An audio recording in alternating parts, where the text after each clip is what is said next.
Hi guys, I am Aman. I would like to most welcome all of you on education site YouTube channel.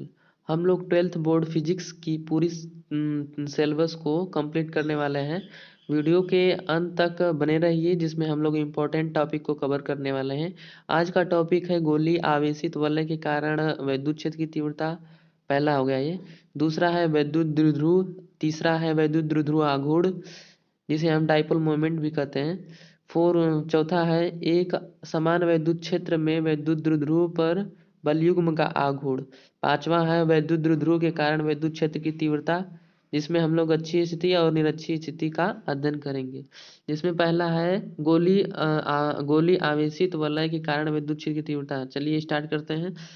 इसमें एक वलय है, pointer ले लेते हैं। यह है आपका वलय, ये वाला है बेसिकली, जिसमें छोटी लंबाई में ये आवेश वितरित है। ये आवेश वितरित है। इस आवेशित वलय के कारण इस पॉइंट पी पर हमें विद्युत क्षेत्र की तीव्रता ज्ञात करनी है। जिसमें अगर हम फाइंड करना चाहें तो इसकी वलय की त्रिज्या ए हो जाएगी और इन दोनों के बीच की दूरी, ये पॉइंट पी और ये इसके केंद्र बिंदु ओ है बेसिकली। इन दोनों के बीच की दूरी ये है यक्स हो जाएगी। ये यक्स हो जाएगी और इसकी त्रिज्या मान लेते हैं ये आर हो गई। और इन दोनों के बीच थीटा 1 और थीटा 2 कोण बन रहा है, थीटा 2 और थीटा 1। अब इस पॉइंट पी के घटक को अगर डिवाइड करें, ये पॉइंट पी है, इसके घटक को अगर डिवाइड करें तो ये दो भागों में डिवाइड होगा, एक साइन घटक और एक कॉस घटक। तो साइन घटक एक ऊपर होगा और एक नीचे होगा, जो एक दूसरे को कैंसिल कर देंगे। इसका कॉस घटक इस एक्सियल स्थिति पर होगा, जो इसके कॉस घटक एक ही दिशा में होंगे। दो घटक होंगे कॉस के जो एक ही दिशा में होंगे। चलिए दोस्तों आगे चलते हैं। फिगर को हमने समझ लिया है।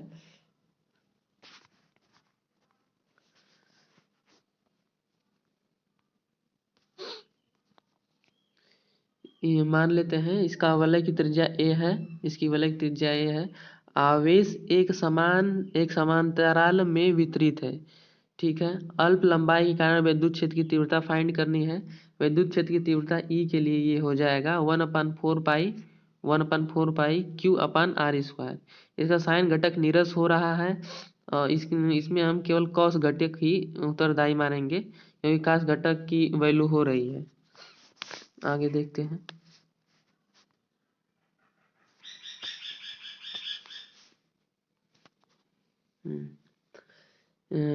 विद्युत क्षेत्र की तीव्रता को अगर निकालना चाहें तो ये कॉस घटक जो हम वैल्यूबल है इसका इंटीग्रेशन करेंगे। ये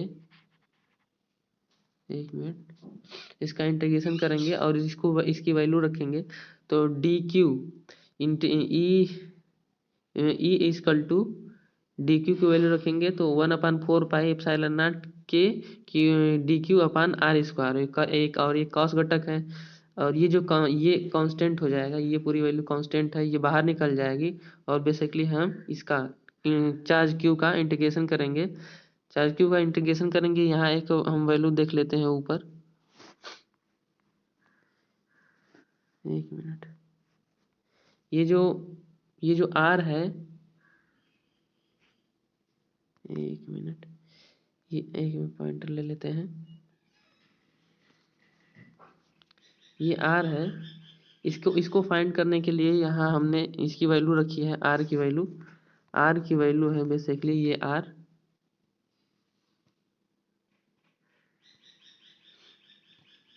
ये आर जो है इसकी वैल्यू हमने यहाँ पर रख दी है।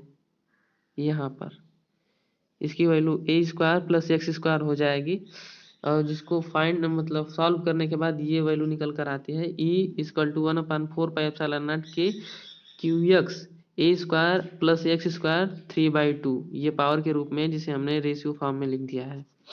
आगे चलते हैं, इलेक्ट्रिक डाइपोल के बारे में अध्ययन करते हैं।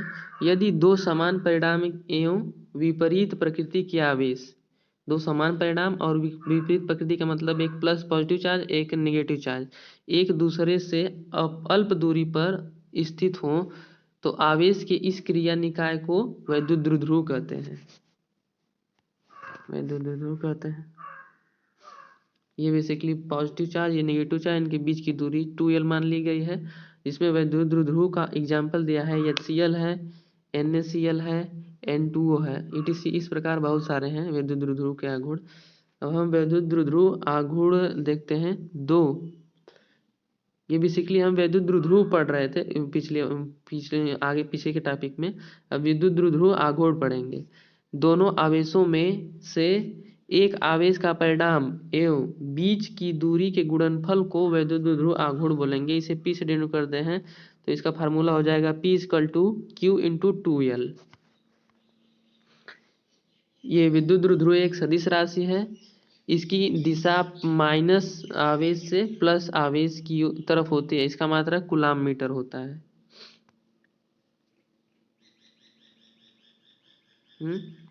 इसका आवेश कूलाम मात्रक होता है, कूलाम मीटर। अब हम देखते हैं, ये एक समान वैद्युत क्षेत्र में वैद्युत द्विध्रुव पर बल युग्म का आघूर्ण फाइंड करना है, हमें फाइंड करना है। बेसिकली इसकी परिभाषा देखनी है और इसमें एक फार्मूला निकल के आता है बल युग्म का आघूर्ण, जिसे टाउ से रिप्रेजेंट करते हैं। टाउ = P sin थीटा होता है, जिसका मात्रक न्यूटन मीटर होता है। जहाँ P क्या है, जहाँ P है आपका वैद्युत द्विध्रुव और E है इलेक्ट्रिक फील्ड इंटेंसिटी। परिभाषा देखते हैं, जब किसी वैद्युत द्विध्रुव को एक समान वैद्युत क्षेत्र में क्षेत्र से थीटा कोण पर रखते हैं तो उस पर दो बराबर समांतर एवं विपरीत बल विपरीत क्रिया रेखा पर कार्य करते हैं। तो इस बल को इस निकाय की बल युग्म का आघूर्ण कहते हैं, जिसे टाउ से रिप्रेजेंट करते हैं। टाउ = P sin थीटा होता है, जिसका मात्रक न्यूटन मीटर होता है।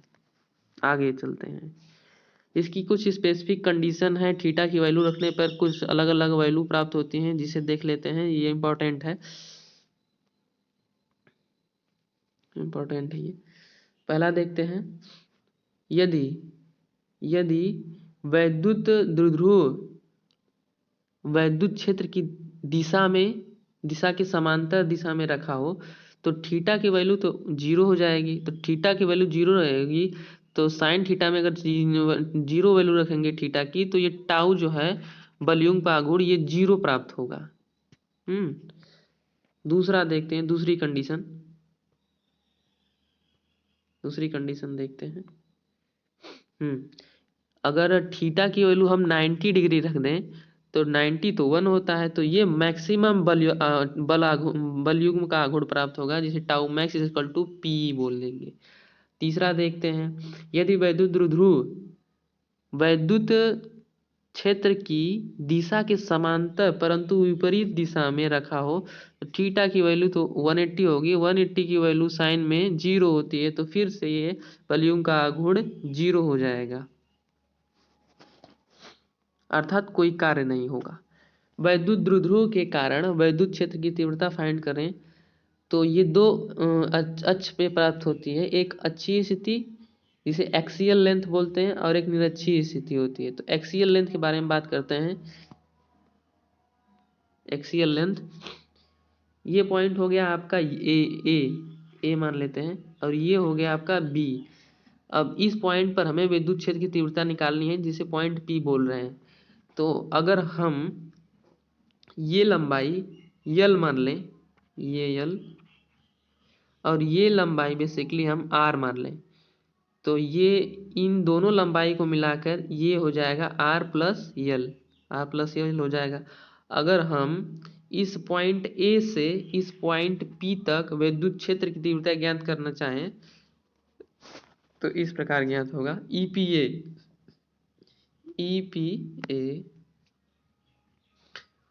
EPA जो माइनस आवेश के कारण बिंदु P पर विद्युत क्षेत्र की तीव्रता ये इस प्रकार होगी, ये इस प्रकार। EPA = 1/4πε0 KQ/R + L, जो हमने बताया R + L, ये L लंबाई और ये R लंबाई, तो इन दोनों को जोड़ेंगे तो R + L होगा। तो ये विद्युत क्षेत्र की तीव्रता ए बिंदु पर ए से पी तक इसकी दूरी r प्लस एल हो जाएगी और विद्युत क्षेत्र की तीव्रता 1/4 पाई एप्सिलॉन नॉट के क्यू अपान r प्लस एल का होल स्क्वायर। और इसी तरह बिंदु P से बिंदु B तक अगर हम विद्युत क्षेत्र की तीव्रता फाइंड करना चाहें, हम दिखा देते हैं आपको। ये बिंदु B है, ये बिंदु, एक मिनट, ये बिंदु आपका B है, ये बिंदु आपका P है। अब इन दोनों के बीच की दूरी आपका हो जाएगा, ये तो R है और ये L है और ये भी L है।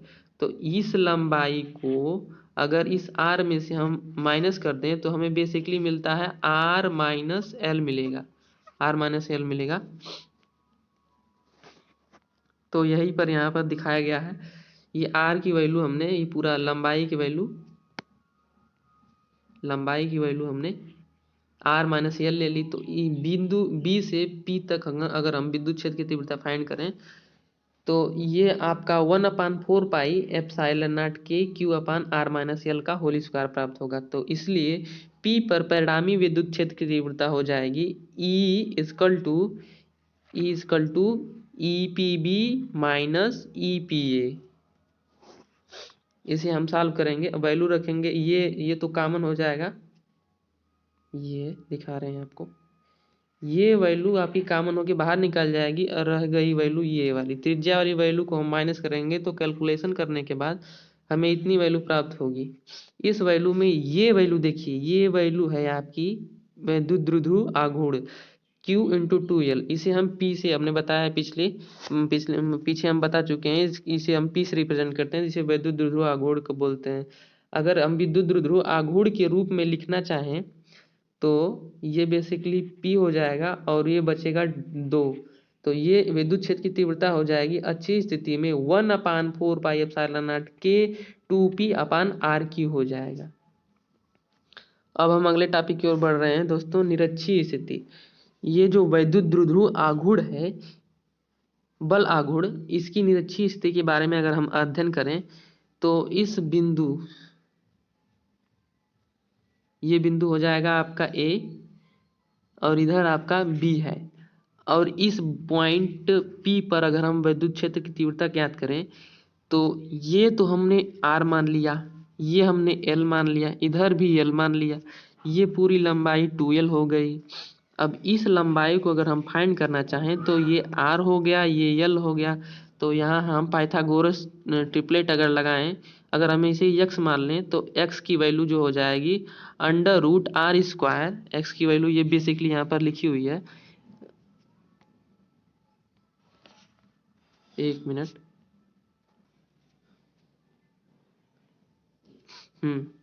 तो ये R की वैल्यू यहाँ पर लिखी हुई है, x की वैल्यू √R² प्लस L²। तो इस प्रकार अगर हम इस पॉइंट A से इस पॉइंट P पर विद्युत क्षेत्र की तीव्रता EPA फाइंड करें तो ये फार्मूला निकल कर ये आता है। ये फार्मूला है आपका EPA equal to 1/4 pi epsilon not के Q upon √R² plus L² का होल स्क्वायर। इसी प्रकार हम अगर बिंदु P से विद्युत क्षेत्र की तीव्रता उस पॉइंट P पर ज्ञात करना चाहें तो ये EPB हो जाएगा। EPB आगे देखते हैं, ये बेसिकली EPB हो गया। ये EPB है। तो इस प्लस Q आवेश के कारण बिंदु P पर विद्युत क्षेत्र की तीव्रता हो जाएगी आपकी EPB 1/4 पाई एप्सिलॉन नॉट के Q upon √R² plus L² का होल स्क्वायर। यहाँ जो वैल्यू है वो कर्ण की वैल्यू है, जिसे हमने आगे मैं बता चुका हूँ उसे। तो EPB is equal to 1/4 pi epsilon not के Q upon R² plus L², ये हो जाएगा। और फिर इसके बाद अगर हम फाइनल विद्युत क्षेत्र की तीव्रता फाइंड करें, रिजल्टेंट वैल्यू की बात करें अगर, तो विद्युत क्षेत्र का साइन घटक निरस्त होगा, परिणामी के बल कॉस घटक के कारण होगा। परिणामी का बल जो है वो कॉस घटक के कारण होगा और ये साइन घटक जो है ये निरस्त हो जाएगा। ठीक, तो ई पी ए जो हो जाएगा, तो E P A cos theta plus E P B cos theta, इन दोनों की वैल्यू में अगर हम 2 का मल्टीप्लाई कर दें, बेसिकली इन दोनों की वैल्यू 1 है और ये 2 हैं, तो इसमें हम 2 का मल्टीप्लाई करेंगे तो रिजल्टेंट निकल कर आएगा इसका E equal to 1/4 pi epsilon not के Q upon R square plus L square, ये इतना हो जाएगा, इतना हो जाएगा और ये इसमें मल्टीप्लाई हो जाएगा, इसका रिजल्टेंट वैल्यू निकल कर आएगा ये, इसकी रिजल्टेंट वैल्यू ये हो जाएगी E equal to 1/4 pi epsilon not के पी अपान आर क्यू, जिसमें हमने एल को नेग्लेक्ट कर दिया है, आर क्योंकि आर की वैल्यू बहुत ज़्यादा है एल की कंपेयर में, इसलिए हमने एल को नेग्लेक्ट कर दिया, जिससे हमें बस आर मिलेगा और यहाँ हमें पी अपान आर क्यू के रूप में, और ये कांस्टेंट, जिससे हमें ई विद्युत क्षेत्र की तीव्रता ई फाइंड हो जाएगी। आगे देखते हैं, ये इम्पोर्टेंट नोट है एक, इसे हम लोग समझ लेते हैं। ये नोट बेसिकली ई एक्सियल लेंथ और ये निरक्षीय स्थिति, अक्षीय स्थिति और निरक्षीय स्थिति का रेशियो है। तो अगर इसके हम रेशियो को देखें, इसके अगर रेशियो को देखें हम, तो रेशियो अगर सॉल्व करें तो ये रेशियो 2 मिलता है हमें। तो अच्छी स्थिति बटे निरक्षीय स्थिति का रेशियो अगर हम करें तो हमें बेसिकली 2 मिलता है। इंपॉर्टेंट रिजल्ट है न्यूमेरिकल में, ये हमें बहुत हेल्प करता है। तो दोस्तों आज के लिए टॉपिक इतना ही रहने देते हैं, इसके अगले टॉपिक को हम अगली वीडियो में कवर करेंगे। और हाँ, आप लोग हमें चैनल को सब्सक्राइब करके मजबूत बनाइए। तब तक के लिए हम मिलते हैं अगली वीडियो में। नमस्कार, राम राम, दुआ सलाम, थैंक यू।